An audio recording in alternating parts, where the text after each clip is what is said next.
खैर आपने नोटिस किया होगा, इंडिया का यूथ एआई सीख रहा है, लेकिन पॉलिटिक्स अभी भी रिलीजियन के नाम पे ही होती है। स्टूडेंट्स कोडिंग सीख रहा है, लेकिन टीवी डिबेट्स में अभी भी हिंदू मुस्लिम और मस्जिद मंदिर की ही बातें होती है। जेएनसी रिमोट जॉब्स और स्टार्टअप्स की बातें करता है, लेकिन इलेक्शंस में 20 साल पुराने इमोशंस ही रिपीट होते हैं। और इन्हीं सब के बीच में एक डेंजरस क्वेश्चन खड़ा होता है, क्या इंडिया को अब फ्यूचर समझने वाला प्राइम मिनिस्टर चाहिए या फिर एक्सपीरियंस ही सब कुछ होता है? क्योंकि एक तरफ दुनिया एआई रिवॉल्यूशन में इंटर कर रहा है और दूसरी तरफ इंडिया का यूथ जॉब्स और प्रेशर में फंसा पड़ा है। और शॉकिंगली इंडिया दुनिया के यंगेस्ट कंट्रीज में से एक है, लेकिन अभी भी पार्लियामेंट में यंग लीडर्स बहुत ही ज्यादा कम है। तो क्या इंडिया की पॉलिटिक्स इंडिया के फ्यूचर से डिस्कनेक्ट हो रही है?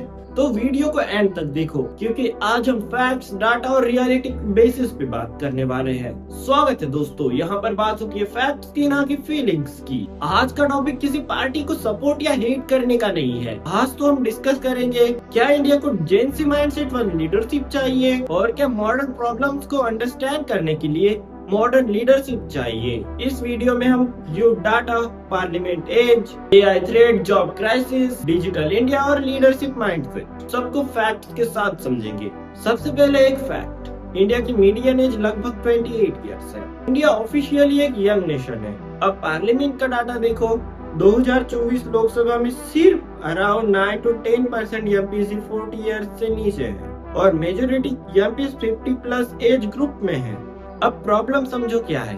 आज का यूथ एआई यूज करता है, डिजिटल इकोनॉमी में काम करता है, इंटरनेट कल्चर समझता है, फ्रीलांसिंग और स्टार्टअप एक्सप्लोर करता है। लेकिन पॉलिसी मेकिंग का बड़ा हिस्सा उन लोगों के पास है जिनकी जनरेशन कम्प्लीटली अलग ही इन्वायरमेंट में ग्रो हुई थी। इसका मतलब ये नहीं है कि ओल्डर लीडर्स इनकैपेबल है, लेकिन इसका मतलब ये है कि जनरेशन गैप बहुत ही ज्यादा एग्जिस्ट करता है।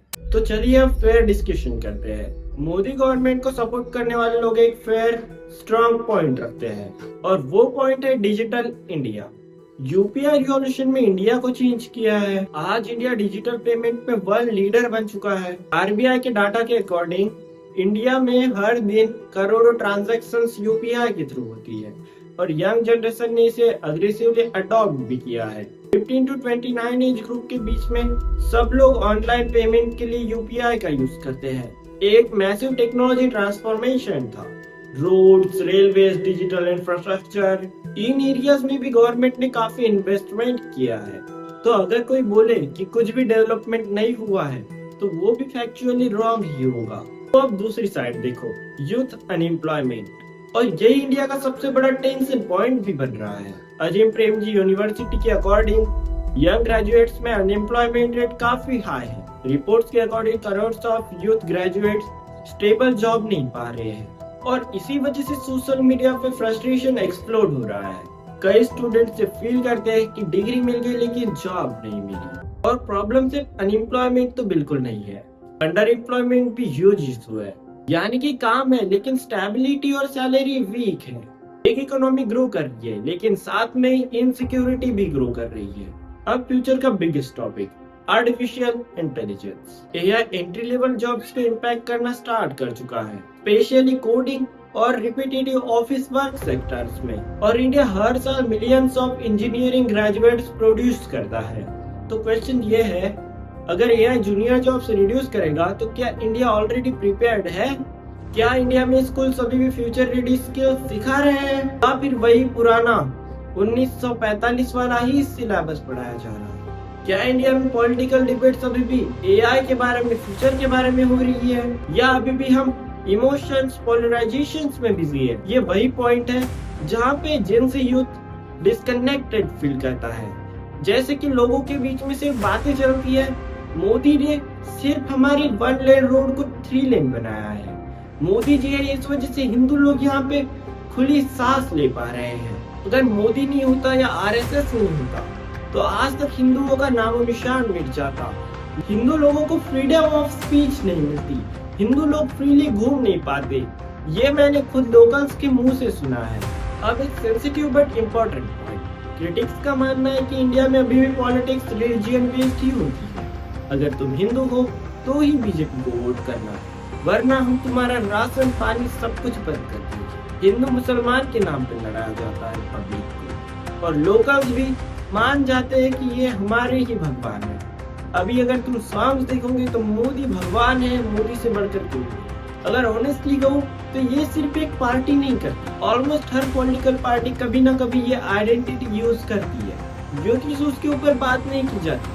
अगर हम न्यूज भी देखेंगे तो मोदी झालमुड़ी खाने गए थे, मोदी जी रैली में पैदल चले तो कारें पड़ गए, लेकिन कोई भी ऐसी बात नहीं करेगा कि इंडिया में अनएम्प्लॉयमेंट रेट इतना ज्यादा क्यों है। न्यूज चैनल वाले तो अलग ही तेवर में चलते हैं। आज तक हमने ये नहीं देखा कि अगर इंडिया में 3% अनएम्प्लॉयमेंट रेट दिखाया जाता है, लेकिन सच्चाई तो ये है कि वो अनएम्प्लॉयमेंट रेट हाई होके कब 70 के पार चला गया इसकी कोई बात ही नहीं करना चाहता। महंगाई बढ़ रही है, लेकिन हमारे मोदी जी के मुंह से आज तक महंगाई का म तक नहीं निकला। मणिपुर जल रहा है, लेकिन हमारे मोदी जी झालमुड़ी खाने में व्यस्त है। इंडिया में जितना पैसा पॉलिटिकल लीडर्स अपने प्रचार में लगाते, उतना ही पैसा अगर गवर्नमेंट स्कूलों पे लगा दिया तो आज उनकी टॉयलेट्स की हालत इतनी बद से बदतर नहीं हुई। लेकिन कोई बात नहीं करना चाहेगा इंडिया के एजुकेशन सिस्टम की, जो इतना पुराना है। क्योंकि अगर इंडिया की आम जनता समझदार हो गई तो इनका जो घटिया सा वोट बैंक वाला सिस्टम चल रहा है ये अक्सर बंद ही हो जाएगा। इसलिए इंडिया का यंग यूथ ये फील करने लगा है हमारे फ्यूचर के कम और फीलिंग्स पे ज्यादा पॉलिटिक्स हो रही है। अब इम्पोर्टेंट क्वेश्चन, क्या formally educated leaders automatically better होते हैं? तो ऐसा नहीं है। हिस्ट्री में हाईली एजुकेटेड लीडर्स ही फेल हुए और लेस फॉर्मली एजुकेटेड लीडर्स भी सक्सेसफुल रहे। लीडरशिप सिर्फ डिग्री से डिसाइड नहीं है, लेकिन मॉडर्न वर्ल्ड में टेक्नोलॉजी को अंडरस्टैंड करना बहुत इंपॉर्टेंट हो गया है, जो हमारे पुराने लीडर्स को नहीं आता। AI, cyber security, climate tech, digital economy, mental health, startup ecosystem, ये सारे टॉपिक तो करना जरूरी है अभी के लिए। अगर लीडरशिप सिर्फ फ्यूचर टेक्नोलॉजी नहीं समझे तो पॉलिसीज आउटडेटेड लग सकती है। इसलिए यूथ यंग फेसेस नहीं, फ्यूचर माइंडसेट डिमांड करता है। तो सच क्या है? इंडिया को सिर्फ जेन ज़ी पीएम की जरूरत नहीं है, इंडिया को जेन ज़ी थिंकिंग की जरूरत है। Scientific thinking, future focus politics, skill based education, job oriented economy.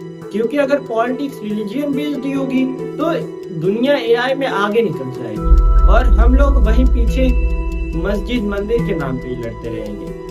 तो आप क्या सोचते हैं? इंडिया को एक्सपीरियंस चाहिए या फिर फ्यूचर समझने वाले लीडरशिप? कमेंट में रिस्पेक्टफुली बताओ, क्योंकि डेमोक्रेसी तभी स्ट्रांग होती है जब सिटीजन ब्लाइंडली सपोर्ट नहीं बल्कि इंटेलिजेंस क्वेश्चन करते हैं। तो स्वागत है दोस्तों, यहाँ पर बात होती है फैक्ट्स की ना कि फीलिंग्स की। अगर आप इस चैनल पर नए हैं और आपको ये वीडियो थोड़ी भी अच्छी लगी तो चैनल को सब्सक्राइब करो और वीडियो को लाइक करना